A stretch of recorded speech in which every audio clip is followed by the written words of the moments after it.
Welcome everyone to another half-ass beer review. My name is Josh, and tonight, it's Friday. Let's battle some more pumpkin beers. Funny story, I realized I only have 4 pumpkin beers left. I only got like 6 total. I think I got more, I just drank a couple of them. So I gotta find some more pumpkin beers. Hopefully I can find that Southern Tier Pumpkin Nitro with coffee, because that sounds really good. And hopefully Warlock from Southern Tier. I gotta go to the beer store tomorrow or Sunday. I don't really know, but I got to find more pumpkin beers because I know there's more out there, and I thought I got more. I blew it on this one. Now, before we get into the beer battle and the beers, help me buy my next beer. It's easy and free. Just scroll down, hit the subscribe button, and give this video a thumbs up. Also, if you'd be so kind, share this video. Facebook, Instagram, Twitter, whatever. Link it, share it. It's much appreciated, and it helps keep me on the path to trying more beer. Now back to the beer battle. Tonight's beer battle consists of contestant number 1, hailing from Delaware, where they keep beer curious. I believe that's right? Pumpkin Ale from DogFish Head Brewing Company, Milton, Delaware, 7% ABV. This is a brown ale brewed with pumpkin and spices. Honestly, some of the cooler can art for a pumpkin beer. I know I have a Flying Monkey one in the fridge that's coming up. That's got some pretty cool can art on too. I don't remember if I've had this one, so we're going to do that tonight. And the second contestant coming from Griffin Brewing Company is Screamin Pumpkin Ale. Ale brewed with pumpkin and spices. Some cool can art on there. This is actually the first pumpkin beer I ever had. Years ago, Buffalo Wild Wings. They served it to me. It was a tall boy. And they put cinnamon sugar on the rim. And I loved it. And I remember buying it shortly after that and being pretty disappointed because it didn't have the same flavor because of the lack of the cinnamon sugar on the rim. I also have some water here so I can see the P. That's not what you think it is. That's beer lingo, beer drinking lingo for cleansing the palate. Let's get into the big beer battle.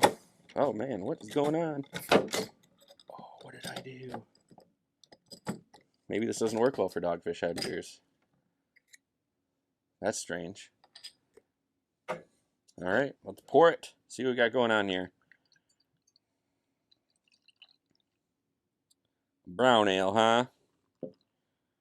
I suppose this will pass for a brown ale, right?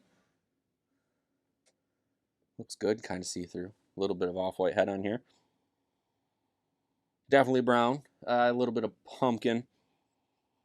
Getting a little bit of that spice too. Maybe some of that cinnamon or nutmeg, whatever it is that makes a pumpkin pie. I'm getting it in here. Let's pour this Screamin' Pumpkin. Now, I honestly think that some of these breweries, they can alter, or they do alter how these beers are brewed or what they brew these beers with. They alter the flavors of them, just trying to hone them in to make them as good as they possibly can. This ale, this Screamin' Pumpkin, is a little bit darker, I'd say, than the pumpkin. Screamin' Pumpkin, right? No, Screamin' Pumpkin, Punkin Ale. Man, I've been saying that wrong the whole time. What kind of beer review guy am I? Getting more. This is heavier on the pumpkin and the spice smell than this was. Not really a maltiness to it. You're getting the brown ale in this one as well as the pumpkin and stuff like that. But smell doesn't matter if it tastes bad or good, right? So let's do that right now. I'm going to start with the pumpkin ale from Dogfish Head. As always on Half-Ass Beer Review, little drink, big drink. Cheers, everybody.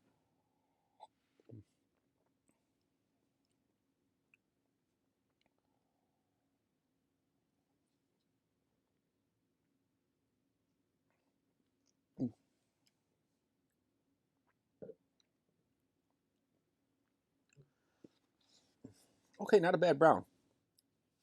It's a pretty solid brown. Dogfish Head has a really good, is it Bofo brown? Their brown, I think, is pretty darn good for being a brown ale, but I think they age it in oak barrels, so it gives it that little extra pizzazz, that oakiness to it. This is a pretty decent brown. The hints of pumpkin and spices are just kind of sprinkled in there. It's a very nice accent to the beer. It's a good beer. Yeah, I don't think there's anything wrong with this one.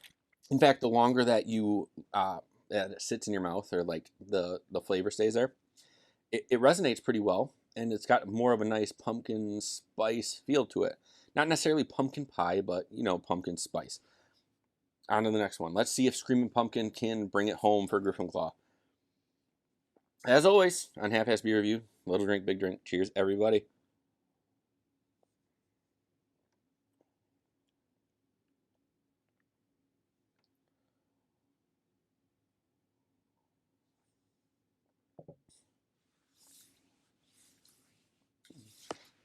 Okay. Funny thing, as I was bringing it up for the big drink, I got a big whiff of like pumpkin pie filling. Almost like canned pumpkin pie filling. That was pretty awesome. Okay. Then I lost my train of thought in what I was thinking of the taste of the beer. Up front, big ale, a little bit of maltiness to it. That pumpkin, that spice really kicks in at the end. It's almost like two separate flavors. I don't think they blend very well together, but you're getting two good flavors that kind of follow each other. It doesn't really mix well together, but it's not bad because they're both good. Does that make sense? I think I'm going to take one more drink of each and get your rating. I'll start here.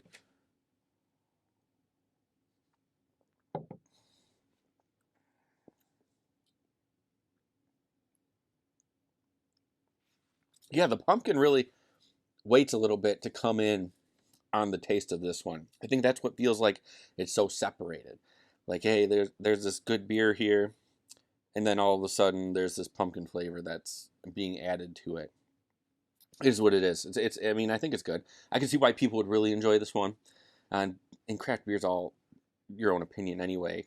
So it is what it is. This is just my opinion. Let me try this one again. Punkin ale.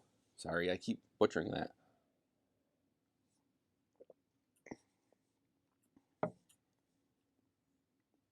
Yeah.